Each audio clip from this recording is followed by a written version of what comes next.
നിങ്ങളുടെ കുഞ്ഞിനെ മുലയൂട്ടുന്നത് എങ്ങനെ? ഇങ്ങനൊരു വേവലാതി ആദ്യമായി അമ്മയാകുന്നവർക്കിടയിൽ പതിവായി ഉള്ളതാണ്. ഇതിന് ഏറ്റവും ആദ്യമായി മുലയൂട്ടി തുടങ്ങുമ്പോൾ ശാന്തരായിരിക്കുക. ശാന്തമായ ഒരു സ്ഥലം തിരഞ്ഞെടുക്കുക. വീട്ടിലോ അതല്ലെങ്കിൽ ഒച്ചയും ബഹളവും ഇല്ലാത്തതും ശല്യമില്ലാത്ത ഒരു സ്ഥലം. പിന്നെ സൗകര്യപ്രദമായി ഇരിക്കുക.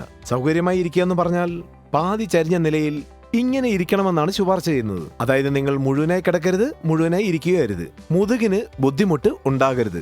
സുഖപ്രദമായി പാതി ചരിഞ്ഞ തലത്തിലായിരിക്കണം. കുഞ്ഞിനെ പിടിക്കുക, ഇങ്ങനെ തിരശ്ചീനമായ തലത്തിൽ. ശേഷം കുഞ്ഞിനെ മുലക്കണ്ണിൽ ചപ്പി വലിക്കാൻ അനുവദിക്കുക. ഇവിടെ മിക്ക അമ്മമാരും ചെയ്യുന്ന ഒരു തെറ്റ്, കുഞ്ഞ് മുലക്കണ്ണിൽ നിന്നും വലിച്ചു കുടിക്കുന്നു എന്നാണ് അവർ കരുതുന്നത്. പക്ഷേ മിക്ക സന്ദർഭങ്ങളിലും ഇംഗ്ലീഷിൽ അതിന് പറയുന്നത് ലാച്ചിങ് എന്നാണ്. അത് നേരാവണ്ണം ആയിരിക്കില്ല. ലാച്ചിങ് എന്നാൽ എന്താണ്? ലാച്ചിങ് എന്ന് പറഞ്ഞാൽ കുഞ്ഞിന്റെ വായ മുലയിൽ നല്ലവണ്ണം മുത്തിയിരിക്കണം, അതായത് പറ്റിയിരിക്കണം. മുലക്കണ്ണിൽ മാത്രമല്ല. കുഞ്ഞിന് മുലക്കണ്ണിൽ മാത്രമാണ് പിടികിട്ടുന്നതെങ്കിൽ അതിന് പാൽ വലിച്ചു കുടിക്കാനാകില്ല, മുലയൂട്ടലും ശരിയായിരിക്കില്ല. ശരിക്കും ലാച്ചിങ് ആയിട്ടുണ്ടെന്ന് ഉറപ്പുവരുത്തുക. പൊസിഷനും കുഞ്ഞിന്റെ കഴുത്ത് ഭാഗം വല്ലാതെ പുറത്തേക്ക് വലിയാനും പാടില്ല, ഞെളിയാനും പാടില്ല. വല്ലാതെ വളഞ്ഞു ഇരിക്കരുത്, വലിഞ്ഞു ഇരിക്കരുത്. തിരശ്ചീനമായ തലത്തിൽ സുഖമായി ഇരുന്ന് ലാച്ചിങ് ഉറപ്പുവരുത്തുക.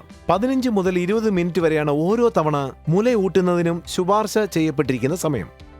ഓരോ സ്ഥാനത്തിനും 24 മണിക്കൂറിൽ 8 മുതൽ 10 തവണ വരെയാണ് മുലയൂട്ടേണ്ടത്.